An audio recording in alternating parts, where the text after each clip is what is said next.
Napakahirap nga mag-isip ng ulam ngayon, kaya for today's video ay bibigyan ko kayo ng ulam idea at magluluto tayo ng chicken pineapple afritada.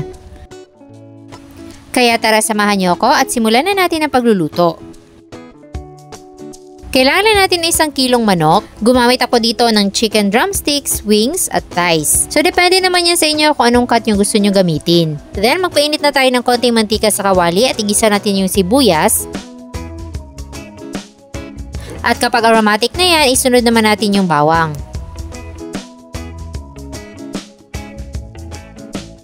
Tapos ilagay na natin yung ating manok. Then igigisa natin to hanggang sa maging lightly brown.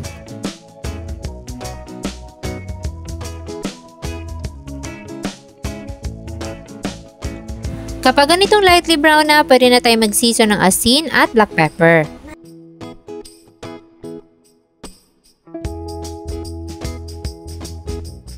Tapos igisa ulit natin kasama yung seasonings.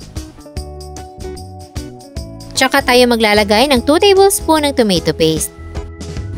So igigisa lang muna natin to kasama yung chicken bago tayo maglagay ng kahit anong liquid para mabawasan yung asim at hilaw na lasa ng tomato paste.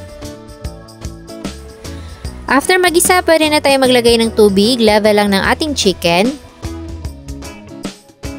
1/2 cup ng tomato sauce. Syrup ng pineapple chunks. Itabi lang muna natin yung pinya dahil gagamitin natin yan mamaya. 1 chicken cube pampalasa.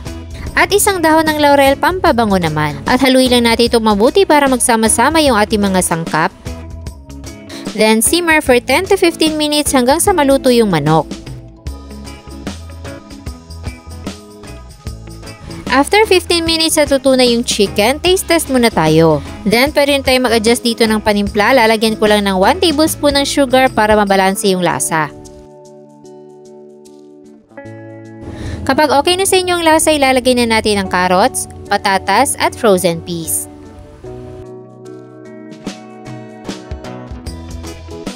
Then, halo-halo lang ng konti at simmer natin to ng mga 45 minutes or hanggang sa lumambot yung ating mga gulay. At kapag malambot na, ilalagay naman natin yung ating bell peppers. At yung pineapple chunks na tinabi natin kanina.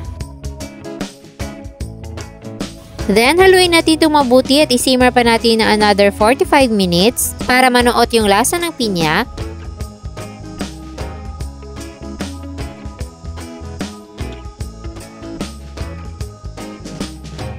At after nyan, pwede nang iserve ang ating chicken pineapple afritada. Napakasarap nito at pwede ito sa mga special na mga okasyon. Isa ito sa paborito kong ulam at mas na-level up pa siya nung nilagyan natin ng pinya. Kaya ano pang hinihintay nyo at hanapin nyo na dyan sa baba ang kompletong listahan ng ating mga ingredients. Ilista nyo na rin para mas mabilis na ang pagbili nyo ng mga sangkap at mas madali na lang ang pagluluto. Sana ay nagustuhan nyo ang ating recipe for today. Enjoy!